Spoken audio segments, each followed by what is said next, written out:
And welcome, everybody. Thanks for joining us here at the Property Management Mastermind Show. I am very lucky to say that we have Darren Hunter here in studio. And Darren's been a good friend of mine for several years. I first met him years ago.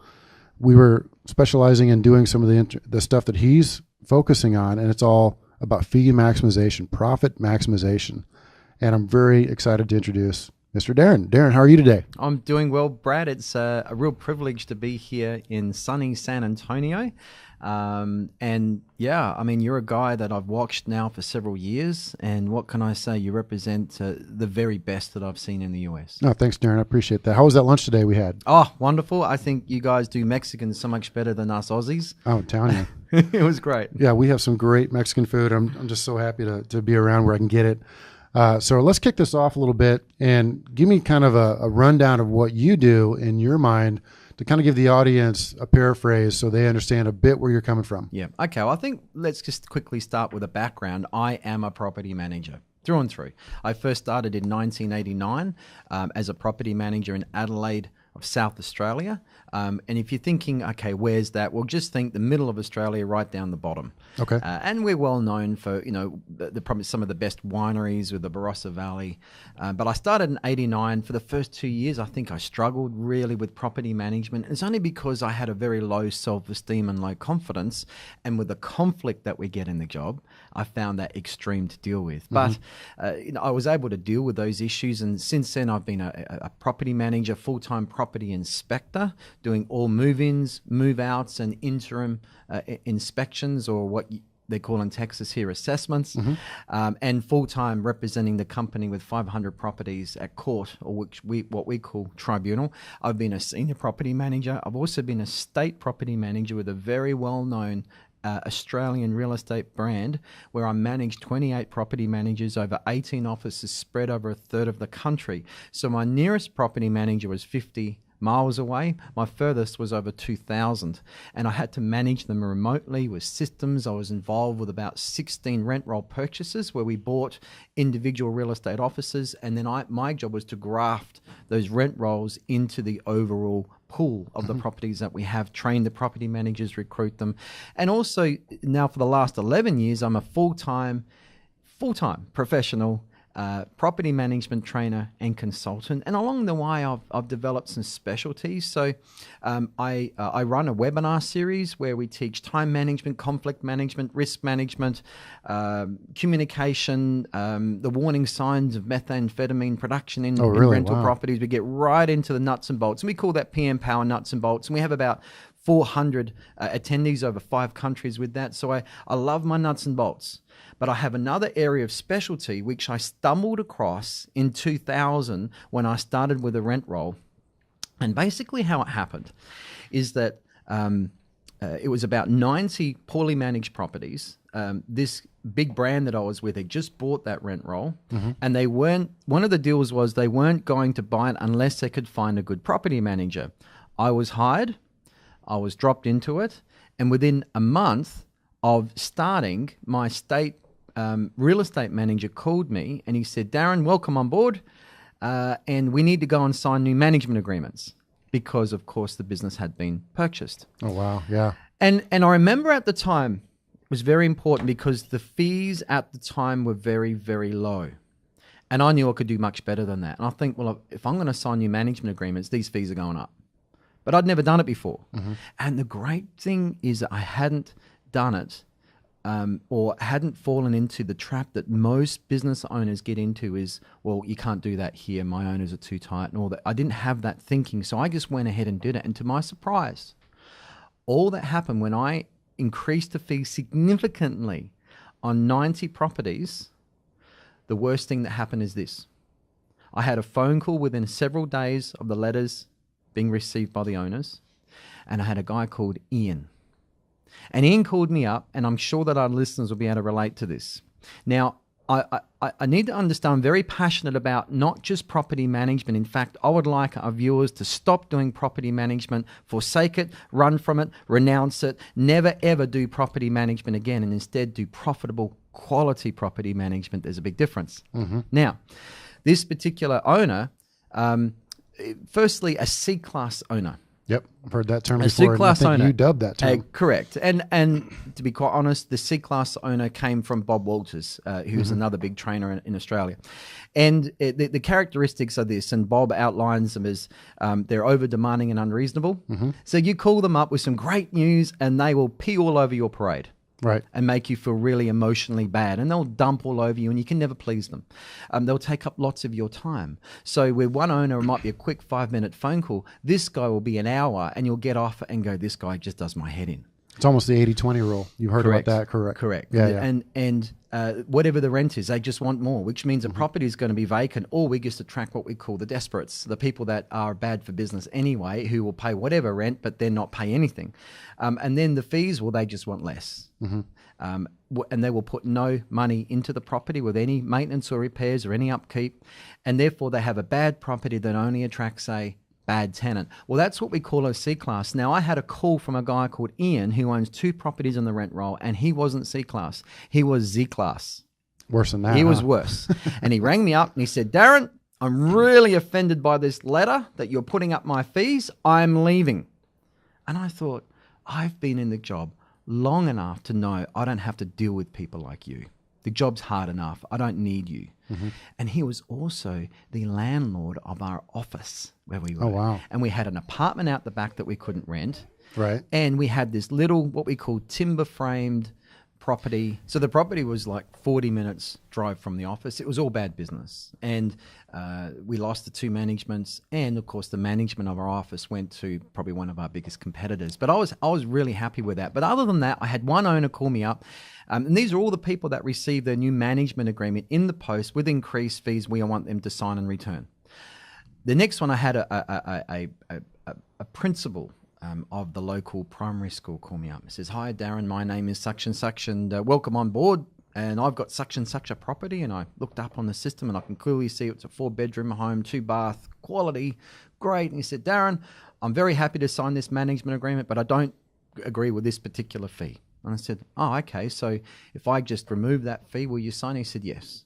And that was the only thing I lost. 2 properties which weren't earning anything anyway and giving me double the workload and not even half the income. So it was good to get rid of. And then I had just negotiated on 1 fee, but everyone else signed. So I took a step back and I thought, oh my goodness, what's gone on here? There's a lesson to be learned.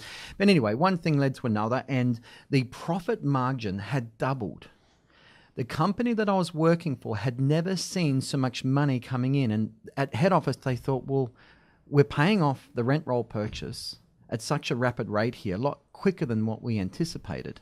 Let's dive into that too, because that's where some people may not understand the dollars and cents of that, because we've gone through that ourselves where we say, okay, it's time to increase something. And we've gone out and talked to our owners. And of course, you know, you lose owners. I mean, we did one time a $25 a convenience fee per year. It was a technology fee per year.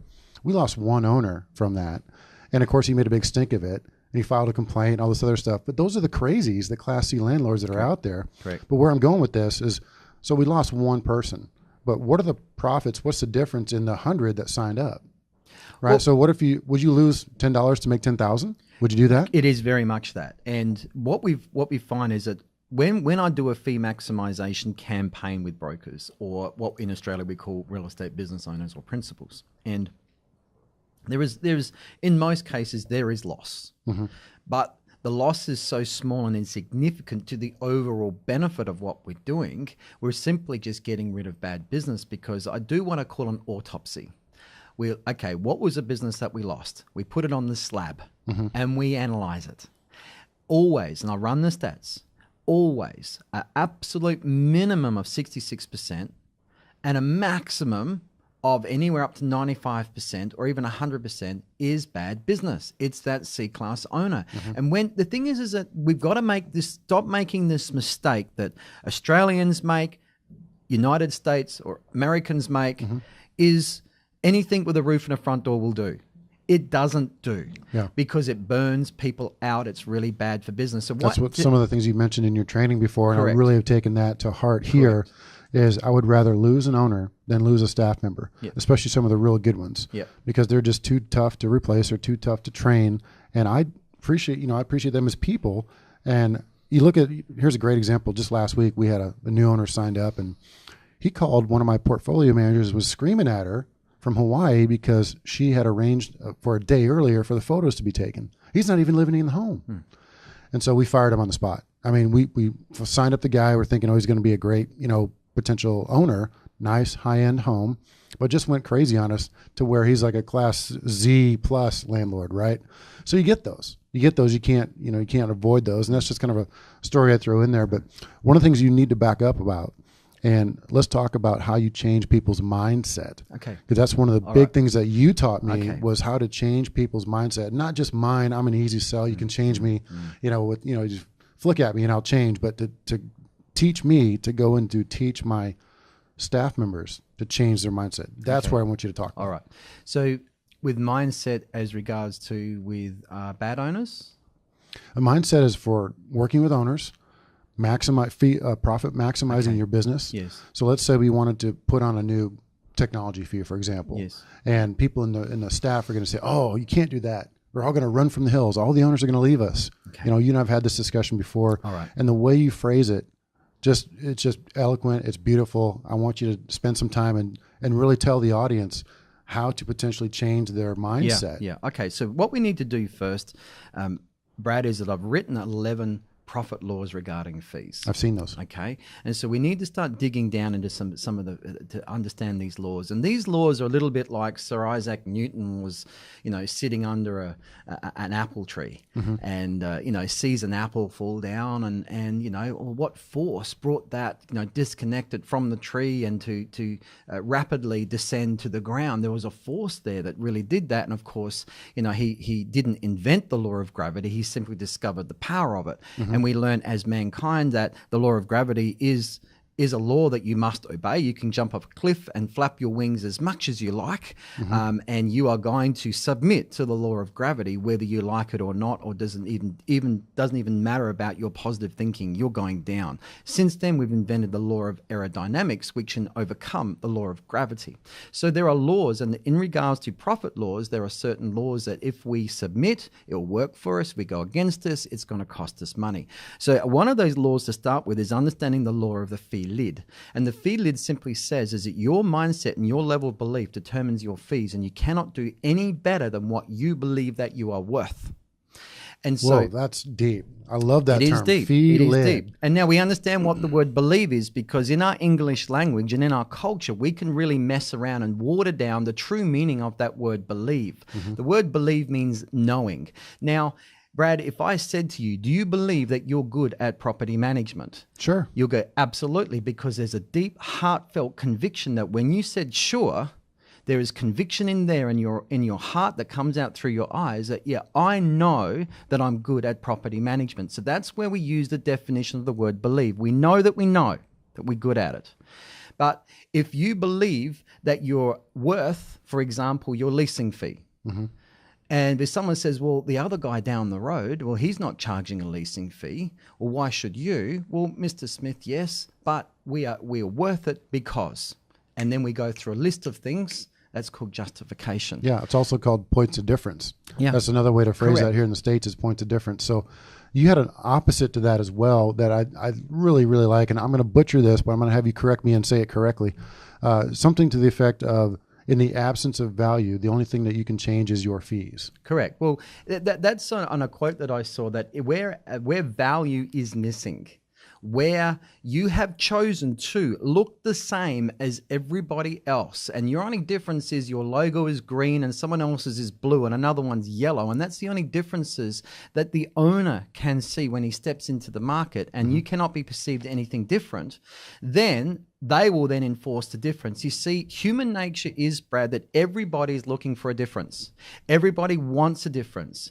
Either you provide one and they'll run with it, but in the absence of you providing a difference or absence of you providing value, then they'll be finding a difference and look for one. But a difference will be found. You either give one proactively, or it's going to be taken from you reactively, because then the focus then goes on your fee because you're no different from anybody else. Yeah. And you are becoming a magnet for fee discount requests when you choose not to have effective points of difference. That's right. And we've defined discounters here, or at least I have in the first episode, and that's where, let's say you're sitting across the table from an owner and and your advertised fees are X, and they turn around and say, well, your competitor down the road is doing this management type of service for less than X. Yes. Will you match that? Yes. And it turns into the slide the napkin across the table type stuff.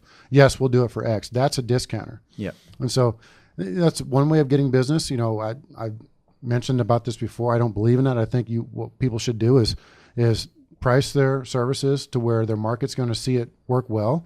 Consider potentially a 2 or 3 or 4 tier pricing structure. Yes. And then never deviate from that. Yeah. Yeah. Correct. You know, one of the things that I think you might have mentioned this to us before, is if you have to give something of minimal value, not the management fee. So maybe elaborate on that, just to kind of throw out what you think. Okay, so from that point of view, you play different cards. And I work with business owners that, for example, have for years and years and years, the card that they play, the ace up their sleeve that they use, that they get leverage to impress the owner to use them over their competition, would be a discount off the management fee. It's easy. It's right there. It's right there, and that's their card. Another one the other day is I've been dealing with a business owner in LA, and we went out to lunch in Santa Monica. And he said, Darren, this is the issue I've got. For years and years, the card I've been playing is, we're only going to charge you one fixed management fee per month, and there will be no other fees. So now that we're talking about maximizing his fees and adding some other fees, he has that word echoing in his mind saying, Darren, I feel I'm going to lose my integrity with my owners because they are going to remember. Now, I know with fee maximization, all of that can be undone. We can reverse that damage. We can reverse that mindset. We can do it very, very successfully. That was his calling card that he used. Well, you called it lid the other day. Yeah, well, we talked about, look, we need to go back to the fee lid, Brad, very quickly, and then we'll move on. Okay. Because understanding the law of the fee lid, your belief sets the maximum fees that you can do. You cannot do any better than the fees that you're currently charging, because if someone comes and says, well, why aren't you charging a higher management fee? Then it will be because of, and then all these things will start coming in your mind, because we've got cheaper competitors down the road, because our owners are too tight, and all these mindsets in your mind will say, no, you cannot do any better because. So we are limited by our fee lid, which is our mindset. Now, the law of the increased fee then extends from that if we believe that we're worth it, and then we know how to justify it with a script, yes, Mr. Smith, our leasing fee is worth more because of point of difference, with conviction we believe it, then the owner is simply going to go, they're going to believe it. You see, belief is transferable. If I believe it, you're going to believe it. Then you are persuaded to my way of thinking. This is a good point to bring up, because our listeners may not know the background behind Australian laws. And I want you to kind of take a few minutes to expand on this, and I'll to paraphrase it and then let you run with it. Here in America, we can charge fees to tenants in most states. I wouldn't say overzealous, but there's opportunities there, and the fee law gurus, the gods, are not going to come grab you and throw you into fee jail. So tell me a little bit about what the Australian difference is versus here, and how much of a different mindset we have over here. And it's not right, wrong, or other. I'm just saying you have the Australian mindset where they don't charge any fees to tenants no matter what. And we have opportunities here in the States to potentially augment our management fees with those types of fees. All right. There's two different mindsets here. Firstly, the mindset is exactly the same here as what it is in Australia, as what it is in New Zealand, and any other country I may work with in the future. Let's not look past that. And the mindset is this. So, for example, the mindset's the same no matter who you talk to. You could take me down the road right now to a broker, and I can look at his fees and go, hey, we could actually increase your leasing fee here. Hey, how are you doing a lease renewal fee? Have you considered this fee? I'll look with your tenants here. Have you considered a lease sign-up fee or whatever? And he'll, well, Darren, that's not going to work here. You're from Australia. What do you know about our market? Our owners are too tight. Our owners have been with us too long. If I increase the fees, our owners are going to go down the road to the cheaper agent. He's going to give me a whole, there's the law of the fee lid at work. It's amazing that does, it equates to both markets, both giant worlds. So let's just then say, they'll accuse me of being a foreigner. What do I know? I'm completely disconnected with the market here. Yet I could fly home tomorrow, and where I live in my suburb, I could go up the road to another office, with the nearest office to my home, which is about 1 mile away, and I could sit and look at their fees, and say, well, have you considered, increasing your leasing fee? You could be doing this, and there's some other fees that you could be doing. And they will tell me, Darren, that won't work here because our owners are too tight. And if we increase our fees, our owners are going to go to the cheaper agent down the road, and our owners have been, and exactly the same thing. The only difference is the accent will be different. That's amazing. And they'll say, I saw you on Facebook that you're in the United States. It will probably work there, but it won't work here. And so it's always the mindset that stops people. And so that's the one mindset. Now, the differences in mindset, it's really very much legislation based. So, for example, some of the analogies I like to use, an analogy here in Texas, you've got a gun culture, and a very strong one at that. And so if I came in and said, well, what have you got guns for? You're going to give me some very strong reasons of why it's our right to carry guns. So we have a very strong gun culture. So just like you got a very strong gun culture, in Australia, we have a very strong consumer protection culture. Good and analogy. this came out of several hundreds of years ago with Australia was founded on convicts. And it's well known that we had prison colonies. Am I saying that? Colonies. Say that right. Yeah. Colonies. And so the British would then bring their trash to Australia, dump their trash on our shores, and that became our prisons. And the prisoners over time were released from prison. They had farms, and they became, first, second, third, fourth, fifth generation. There were some states that were founded out of pioneers. Most of it was convicts. And so out of that then came the downtrodden worker and the high and mighty rich landlord, who would then bully and dominate and with power over the little guy. And therefore consumer protection then came in, and then we went from there. So our legislation is very, very tough in Australia with consumer protection, to a point where I do believe that the Australian level of property management overall is of best quality in the world from professionalism, because if you are legislated to work at a certain level, that will then become your minimum. And if that minimum is very, very high that you must operate, then that's the level of professionalism minimum that you will operate at. So this is really interesting to understand, that in Australia with consumer protection, the tenant has become a protected species. A bit like the koala, a bit like our native animals are protected species. Therefore, the tenant can be added to that list. So therefore, the tenant cannot be charged anything more than just rent. And late fees or no late fees. No, so even if I go to consumer protection parts of the country here in the States, like California, where late fees are still, and application fees, it really stops there. In Australia, there is no fees whatsoever, and in most cases, you can't even charge a pet security deposit. Wow. You can only charge a security deposit and rent. And of course, if they're using water, then you can charge that back to the tenant measured on a meter. So that is consumer protection. And the tenant has a lot of rights in our country. There are certain states where, for example, in Tasmania, if the tenant is on a month-by-month lease, you can give 60 days notice if the property has been sold. You can give the tenant 60 days notice that the property is in such a state that it needs to be repaired, and you'd have to keep it vacant for 6 months. And you can give 6 months notice if the owner or the owner's family wants to move in. But there is no other way to give notice at all, unless the tenant breaches. And so we've got some archaic laws like that. And even here's another one. So in the Northern Territory, a tenant comes in and surrenders the property at the end of the lease, gives you the keys.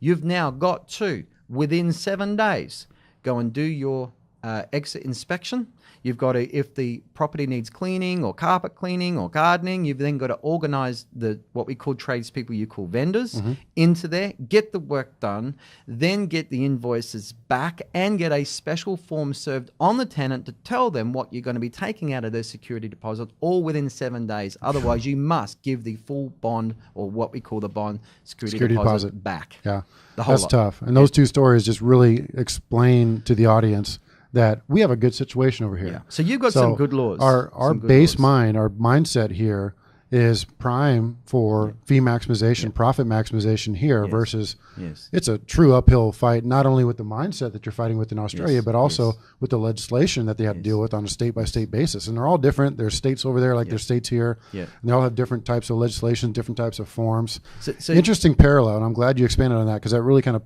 put it to light. We're going to go and get some more juicy stuff here. Okay, cool. We're going to start digging really deep into this mindset because I teach, for example, in Australia, 27 different owner fees. Now, our listeners are going to go, oh my goodness, that is crazy, because the mindset that I see here, particularly when I go into businesses, is that we don't want to nickel and dime our owners.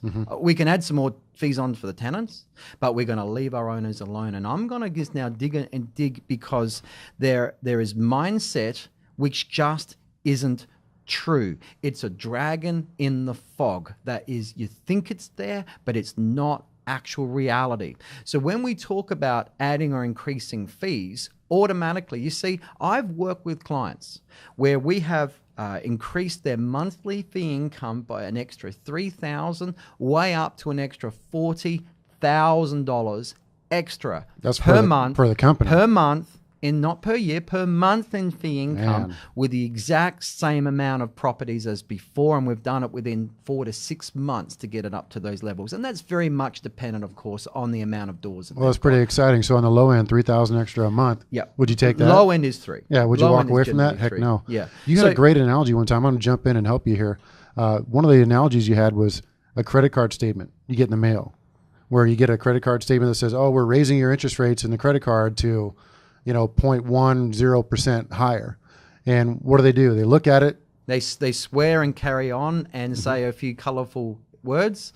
And you go, but then suddenly your tasks, your emails going off, you get distracted with all the other things that we're all frantically busy with, and before you know it, we've got no time to deal with it, and guess what? You just accept it. And so therefore, most people, it's harder and more inconvenient, certainly when they're given a letter that their fees have been increased.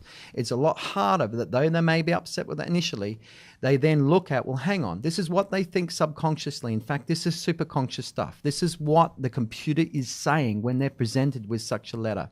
They're thinking, do I have a problem solved? Because do owners in this country have enough information to be able to manage their own properties? And the answer is yes. So why, therefore, Brad, are you in a job? All your people outside the door here, why are they in a job? Why is there such a thing as a property management industry in this country? It's because these owners don't want to do it. It's too stressful. They haven't got the time for it. They don't want the headache for it. And therefore, they give you their stress. And in return, you give them peace of mind. And this is where we're getting into now the secret in the sauce of why, if you present a letter to an owner that we've just added and increased some fees, why they will stay and they will pay in most cases, except a very small minority, which is costing us too much money anyway, and they're bad owners. So it's called peace of mind, is because they think people are motivated by a problem solved. Now, let's just get one thing clear. People hate spending money on every level. Everybody in this country, including me and you, do not like spending money at all. Would rather park it in the bank.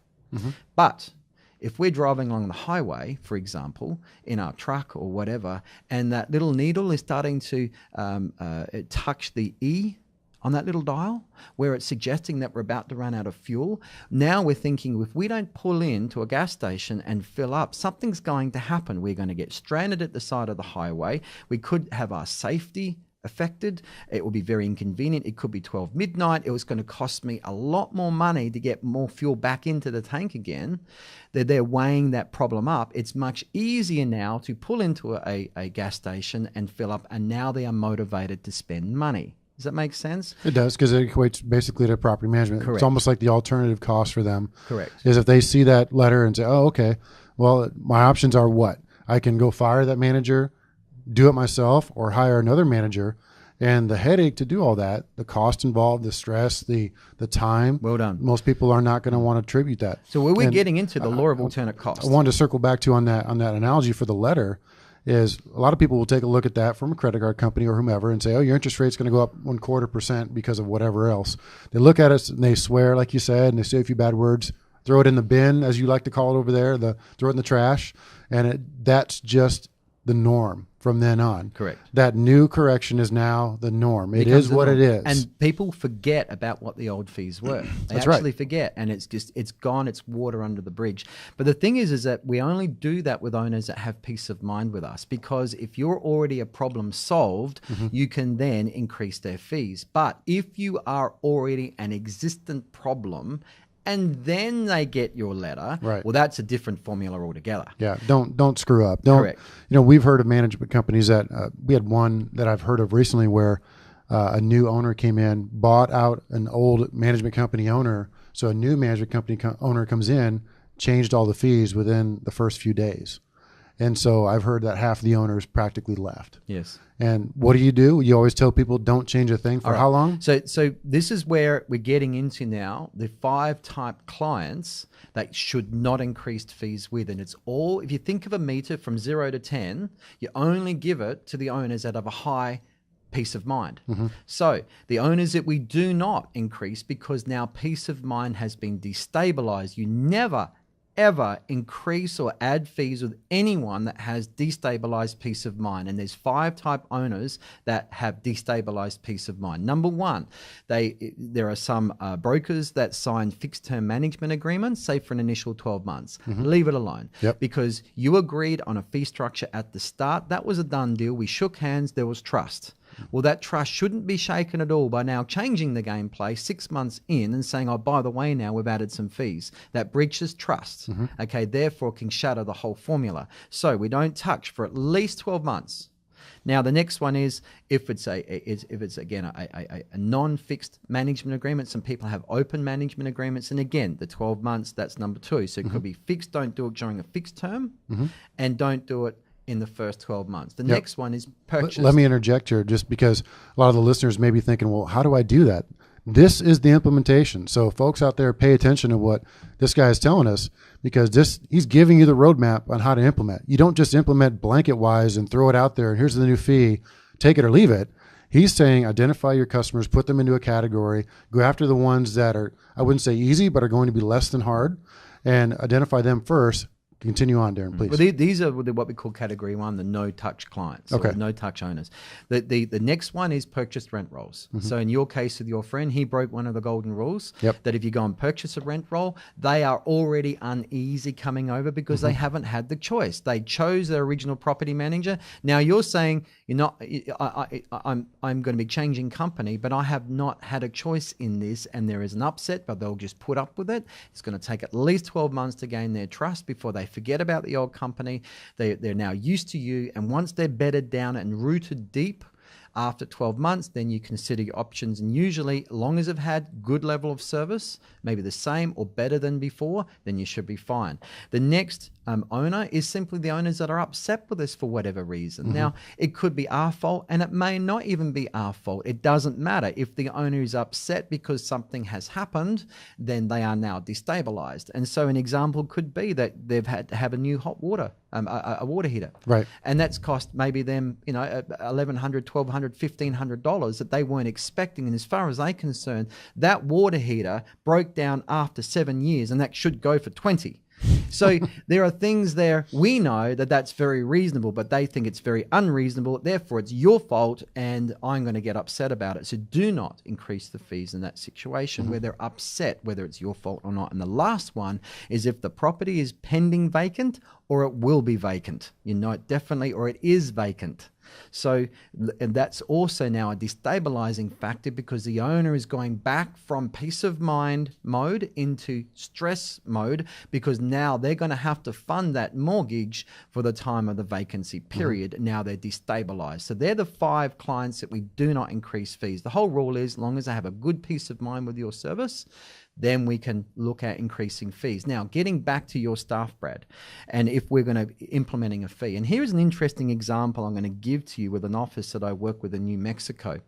And this is an office that I did what's called a profitability partnership, where I work with them over a period of time. I work very in-depth with them through the implementation, the sorting out of the owners into the categories.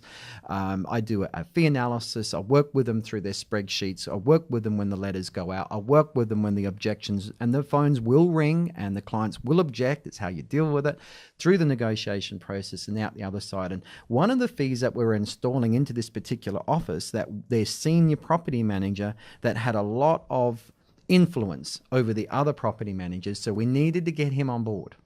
He had a problem with a new tenant fee that we were going to implement, and that was what we called a lease sign-up fee.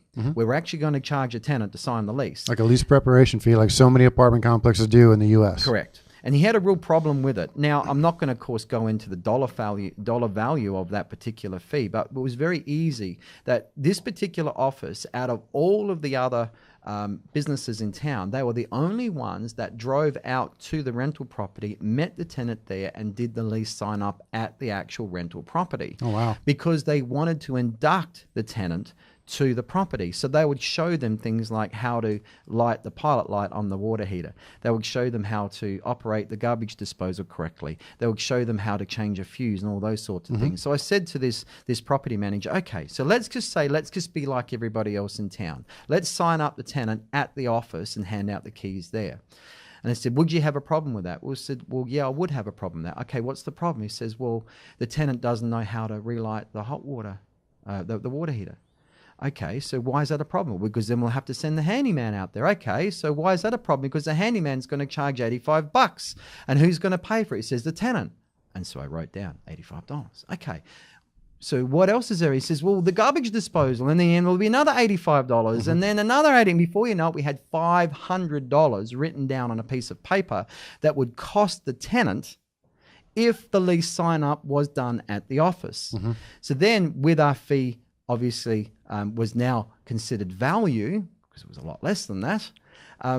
Very clearly, he could see that he would be ripping off the tenant if he didn't charge them a lease sign-up fee, and could see the value of it. And from that day forward, he had no problem at all in charging that new fee. Did they justify that value just with some documentation, just saying, hey, Mr. Tenant, this is what we're doing? He justified the value simply with his belief and conviction now that he could see that that was easily justifiable. Yeah. You see, with your staff, with any new fee, if they believe that they're worth it, that new fee, and then they know how to justify it, then they're going to be able to do it. And this brings me to another story that I'm dealing with another company in the US, and this one is in Oregon. And actually, at the moment, their tenants are finding it very difficult to get out of the driveway because of the amount of snow. The tenants are locked in.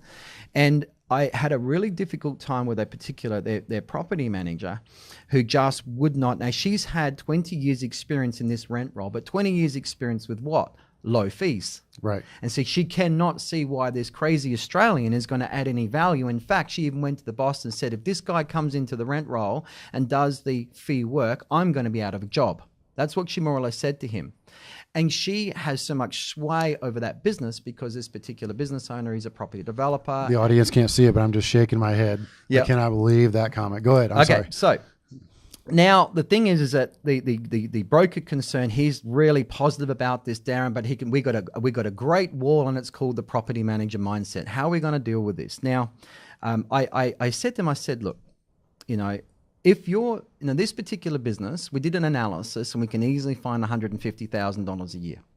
Okay, in extra fees. And that wasn't too hard at all with their approximate 500 or 600 properties. And that's what we're going to make. And it looked like that unless we deal with this mindset with this head property manager, and we can't just ask her to leave because she has been in the business too long. And I'm happy to work with her, not a problem. But this very strong mindset, this isn't going to work, and don't let that man, work in the business. And I said to the broker, I said, if your property manager caused a mistake and caused negligence that cost you $150,000, and you have to drive down the bank to withdraw $150,000 out of your bank account and pay that negligence off, how would you feel about that? And he says, well, Darren, I wouldn't be too happy about it. I said, right, your property manager is going to cost you $150,000 per year, every year, unless we change this mindset. He says, Darren, I get your point. Pretty well said. Yeah. Very well said. Now, let's transition real quick and kind of tell me about your swing through the states and then where you're going next, and then kind of talk to us more about what you're doing, because we talked about this a little bit earlier before the show. Kind of some of the things you're doing with these webinars and these web series, and what you're doing there is phenomenal. I hope you can talk about that. So you were in New Mexico recently, right? Working with a company over there. You're in San Antonio now, doing a San Antonio swing, and where are you heading next from here? All right, so tomorrow I fly out to Washington, D.C., and I work with the Narpham Virginia group, and we're doing I'm doing a keynote session on fee maximization, okay, and all the things that we've talked about, because 80% of what I do, Brad, is actually mindset, because everybody, and including our listeners right now, are thinking, if we did that in our rent roll, our owners would leave, right. And all about 5 or 6 objections, and I call that monkey chatter. But I with our, for example, our brokers in Narpham, Virginia, we're going to work on mindset. We're going to pull apart all of those little voices that we have in our head telling us why it can't be done and why it is myth. Because I've done this hundreds and hundreds of rent rolls now over 16 years, and I know exactly what works and what doesn't. And it's exactly the same whether it's USA, New Zealand, or Australia where I work. Because it all comes down to owners' peace of mind, and we only do it with the owners that have a peace of mind with us. But again, there is no real differences in the United States compared to Australia, except with the tenant fees. So when I get back to Australia, I can't teach on tenant fees. I know it. Whereas here we have plenty, and I must admit, your business is a shining example of it probably is the best list of fees that I've seen in any business in the US. It'd have to be yours. Thank you. One of the things that we've tried to do here is use the common sense rule on implementing some of these fees.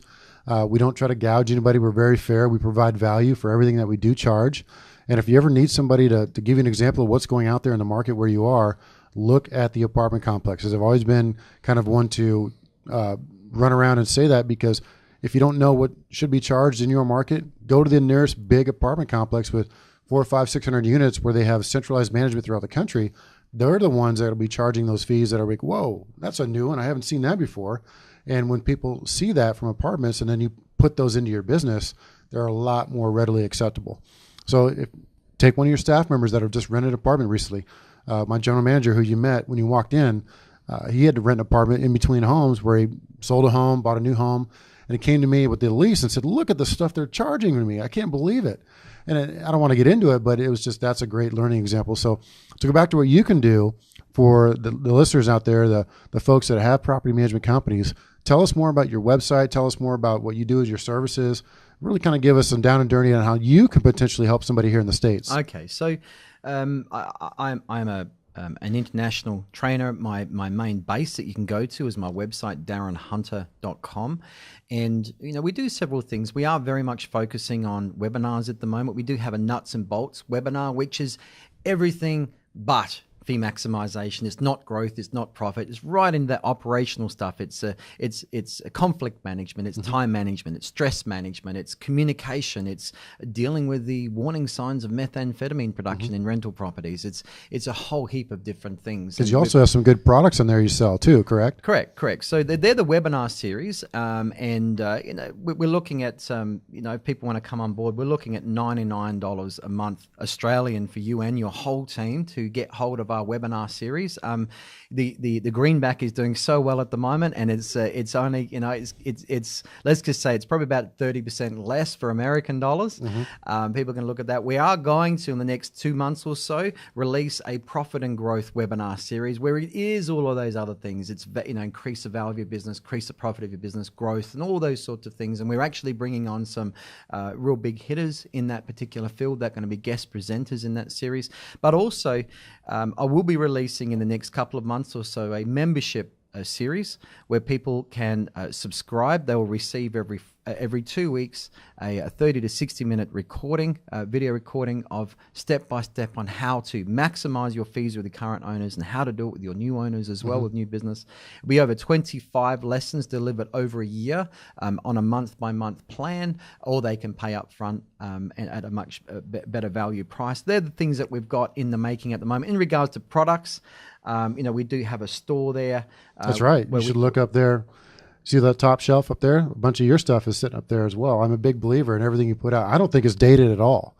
The stuff that you were putting out 5, 6, 8 years ago, is completely relevant to today. Absolutely. Yes. And we also, people can go on to my knowledge library. We got, I'd probably be over 100 articles we've got on there now, but we have 100,000 web page views a month, which is a monster. I mean, we're just moving over to a dedicated server. We're probably got a bandwidth of about 100 gigabytes a month. It's huge. The average website's about 2 gigabytes in download. We've got 100 a month for people just accessing our articles. So you can check out our articles there. Also, DarrenHunter.com Facebook page. We have the largest property management training teaching page globally. You can certainly go on there and just keep up to date with what we're doing with articles and tools and tips. One of my favorites that we've implemented here in our business was the CD you put out called Zero Tolerance. And that's where you're talking about where you have a rent roll. You do not allow anybody to deviate from paying their rent on time. Correct. You have to have zero tolerance. Yes. Now in the States that here's some fun stuff for you because you may not know this. We have fair housing laws here in the States. And if you have a zero tolerance policy, which you absolutely should in written policy, the federal guidelines say you cannot deviate because by showing favoritism, that is discrimination. Think about that. And that sounds to me can work in your favor because we don't have legislation interpreted like that from where I'm from. And I think that's good news. But zero tolerance is not exactly a popular topic sometimes in Australia, where people accuse me of bully and harassment tactics. Here is my stand on this. What is the greater evil in a property management rent roll? A greater evil is being tolerant, allowing the tenant to fall behind past their point of no return. You see, when a person looks at their rent or their income coming in each week, each 2 weeks, each month when they get paid, and they look at that and they have vices in their life. And the vices are alcohol, drugs, gambling, expensive living, and the like. You said it best one time. It's not a money problem. It's a... So your tenants that don't have a money problem, they get paid as regularly as what you do. They don't have a memory problem. They didn't forget to pay. They have an attitude problem. And they have a priority problem. That's right. And they have other things that are priorities. See, when we have the vices in our lives, or tenants have vices, they have addictions, those things have to be funded by the rent money. So the rent money is in competition. So as property managers, if we are tolerant and we allow these tenants, you see, they deceive themselves. And what they deceive themselves is, I need that money in my account to buy this, this, this, and this. And I'll have more next week and I'll catch up then. That is the great lie, because when they do misappropriate that money to whatever they're paying when it should be paying their rent, next week comes, they haven't got it. They go past their point of no return, which means they cannot catch up, and now they're headed for eviction. When an eviction happens, we have measured this and done studies on this in Australia, right from the point where we give our legal notice to start the eviction process, right through to driving to tribunal or court, driving to and from the property to make sure the tenant is still in possession and hasn't taken off. Occupancy check. Yeah, occupancy check. Several of those through the whole process. The amount of time we're on the phone to the owner is getting more stressed. Each phone call we do with an update is they're late on their mortgage potentially. Yeah, a longer and longer conversations, getting more stressful as well. The more going back and forth from the property, and then going back and forth from tribunal or court, then getting our court order, having to attend the property with a bailiff or a sheriff or whoever's doing the work, the amount of time that takes getting back. Then you got to do your exit inspection and all the work, and then it's a lot. It's an eviction is huge, messy cleaning, carpet cleaning, gardening, handyman work. And it's so messy. We then have to go and meet the individual vendors at the property as well to make sure it's done right. We've measured it anywhere up to 32 hours worth of work, let alone the stress as well. Wow. And I say an eviction is like a packet of cigarettes, and it'll take years off your life. I agree with you. And so what is the greater evil here? And so I believe the greater evil is tolerance, because I would rather, what I call put the tenant's nose out of joint by being a little bit hard, by a little bit forceful, by being even a little bit rude, and that treating the tenant at 3 and 4 days behind as if they were 50. You see, my point is this: how long does it take for a tenant to pay their rent? How long does it take to log on online and pay their rent? A few seconds. Yep. And how many few seconds are there in 3 days? And they haven't phoned me to let me know the rent's going to be late. We should be offended with that. That's the zero tolerance attitude. And if we can then hardline come down like a ton of bricks on the tenant within 3 days, and they get upset and they get offended, but guess what? They're still in the house. And they know it's guess coming. what? Their children are still in accommodation. Guess what? Who's a winner? The tenant's a winner, the owner's a winner, and the property manager's a winner. But if we're tolerant, we let them go past the point of no return, the tenant then goes down the great chute. They cannot catch up. They're now headed to the cliff. They're headed for eviction. Who's the loser? The tenant's a loser. The tenant's children is the loser. The owner is a loser. The property manager's a loser. Spot on, Zero for sure. tolerance Yep. is all about what's the lesser of the evils. I love that. We've adopted it. Now, Darren, absolutely just a wealth of knowledge here. I know you could go on forever. It's great stuff, man. I want to encourage everybody to seek you out online, find out what you can do for them. Attend a potential NARPM event if he's going to be speaking, because you've been able to give us a ton of knowledge here at the NARPM community. So I wanted to thank you for coming on. Make sure everybody knows how to find you. We'll put it in the show notes as well.